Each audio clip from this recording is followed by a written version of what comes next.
Before I start my speech, let me first extend my New Year wishes to our Honorable Prime Minister and welcome him on behalf of the people of Tamil Nadu. பட்டமளிப்பு விழா நிகழ்ச்சிக்கு முதன்மை விருந்தினராக வருகை தந்து சிறப்பித்திருக்கக்கூடிய மாண்புமிகு பாரத பிரதமர் திரு நரேந்திர மோடி அவர்களே, மாண்புமிகு தமிழ்நாடு ஆளுநர் திரு ஆர்.என். ரவி அவர்களே, மாண்புமிகு அமைச்சர் பெருமக்களே, நாடாளுமன்ற சட்டமன்ற உறுப்பினர்களே, மேயர் உள்ளிட்ட உள்ளாட்சி பிரதிநிதிகளே, மாவட்ட ஆட்சியர் உள்ளிட்ட அரசு உயர் அலுவலர்களே, துணைவேந்தர் பேராசிரியர் செல்வம் அவர்களே, பேராசிரியர் பெருமக்களே, என் அன்பிற்கினிய மாணவ கண்மணிகளே, பத்திரிகை மற்றும் ஊடகத்துறையை சார்ந்திருக்கக்கூடிய நண்பர்களே, அனைவருக்கும் இனிய புத்தாண்டு வாழ்த்துக்கள். காலை வணக்கம். எங்கள் வாழ்வும் எங்கள் வளமும் மங்காத தமிழென்று சங்கே முழங்கு என்று திராவிட கொள்கையை தமிழ்நிலத்தில் முழங்கிய புரட்சி கவிஞர் பாரதிதாசன் பெயரால் அமைந்துள்ள பல்கலைக்கழகத்தில் பட்டமளிப்பு விழாவில் கலந்து கொள்வதில் மகிழ்ச்சி அடைகிறேன்.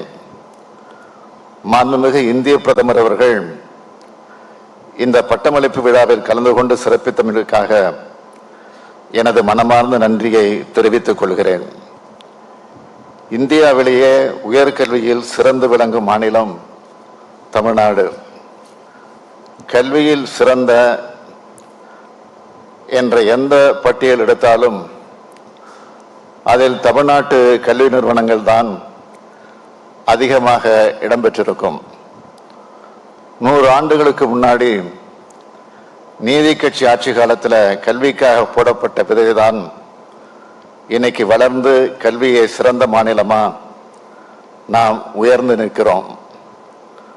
நமது திராவிட மாடல் அரசு அனைவருக்கும் கல்வி, அனைவருக்கும் கல்லூரி கல்வி, அனைவருக்கும் ஆராய்ச்சி கல்வின்ற இலக்கோட தான் சமூக நீதி புரட்சியை கல்வித்துறையில் நடத்தி வருது. இன்னார் தான் படிக்கணும்னு இருந்த நிலையை மாற்றி அனைவருக்கும் அனைத்து விதமான வாய்ப்புகளையும் உருவாக்கி தரும். தமிழ்நாட்டு மாணவர்களை படிப்பிலும் வாழ்க்கையிலும் வெற்றிகளாக நான் முதல்வன் திட்டம் உருவாக்கப்பட்டு உள்ளது. உயர்கல்வி மாணவர்களின் சிந்தனைகளுக்கு ஊக்கமளிக்கும் வகையில் சிஎம் ரிசர்ச் கிராண்ட் ஸ்கீம், உயர்கல்வி மாணவர்களின் சிந்தனைகளுக்கு ஊக்கமளிக்கும் வகையில் சிஎம் ஃபெலோஷிப் புரோகிராம் ஆகிய திட்டங்கள் செயல்படுத்தப்படுகிறது. பெண் கல்வியை ஊக்குவிக்கும் பொருட்டு மூவலூர் ராமாமிர்தம் அம்மையார் உயர்கல்வி உறுதி திட்டம் எனும் புதுமை பெண் திட்டத்தின் மூலம் அரசு பள்ளியிலே படித்து கல்லூரிக்கு நுழைய 3,45,362 மாணவியருக்கு மாதந்தோறும் 1000 ரூபாய் வழங்கப்படுகிறது. தமிழ்நாடு மாணவர்கள் போட்டித் தேர்வுகள், ஆட்சிப்பணி தேர்வுகள், திறன் சார்ந்த தேர்வுகளுக்கு நாங்கள் தயார் செய்யும் பொருட்டு மதுரையில் கலைஞர் நூற்றாண்டு நினைவு நூலகம் அமைக்கப்பட்டிருக்கு. எனது கனவு திட்டமான நான் முதல்வன் திட்டத்தின் மூலம் 2 ஆண்டுகளில் 29 லட்சம் மாணவர்களுக்கும் 32,000 ஆசிரியர்களுக்கும் திறன் மேம்பாட்டு பயிற்சி வழங்கப்பட்டுள்ளது.